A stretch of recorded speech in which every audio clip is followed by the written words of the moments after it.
വ്ളോഗായിട്ടാണ് ഞാൻ എത്തിയിട്ടുള്ളത്. ഇതെൻ്റെ വല്യമ്മയുടെ മോള് ജ്യോതികയാണ്. അപ്പോൾ ഇൻഡിപെൻഡൻസ് ഡേ ആണ്, നമുക്ക് ലീവാണ്. അപ്പോൾ എൻ്റെ വീട്ടിലേക്ക് ഈവനിങ്ങിൽ വന്നിട്ടുണ്ടായിരുന്നതാണ്. അപ്പോൾ ഞാൻ പുറത്തേക്ക് ഇറങ്ങിയപ്പോൾ അവളോട് നിൽക്കുന്ന ചെടിയുടെ അടുത്തൊക്കെ നിൽക്കുന്നു. അപ്പോൾ ഞാനൊരു മിഠായി കൊടുത്ത് ആളിനെ സെറ്റാക്കി ഹാപ്പിയാക്കി. പിന്നെ ഈവനിങ് ടൈമാണ് ഞാൻ ചായ കുടിക്കാൻ പോയി. ചായക്ക് ഇഡലിയും ചിക്കനും സാമ്പാറും ആയിരുന്നു. ചായ കുടിച്ച് കഴിഞ്ഞതിന് ശേഷം ഞാനും അമ്മയും കൂടിയിട്ട് കടയ്ക്ക് പോയിട്ട് കുറച്ച് സാധനങ്ങളൊക്കെ മേടിച്ചു വന്നു.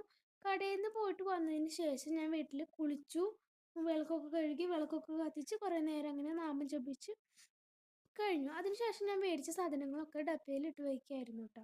അപ്പോൾ അടുക്കളയിൽ എൻ്റെ ഒപ്പം ചേച്ചിയും ശ്രീകുട്ടനും അമ്മയൊക്കെ ഉണ്ടായിരുന്നു. അതിന് ശേഷം 7 മണിയൊക്കെ ആകാറായപ്പോൾ ഞാനും അച്ഛനും സാരംഗിയും ശ്രീകുട്ടനും കൂടിയിട്ട് ക്യാരം ബോർഡ് കളിച്ചു കേട്ടോ. ഞാനും ശ്രീകുട്ടനും ഒരു ടീമായിരുന്നു, അച്ഛനും സാരംഗിയും ഒരു ടീമായിരുന്നു.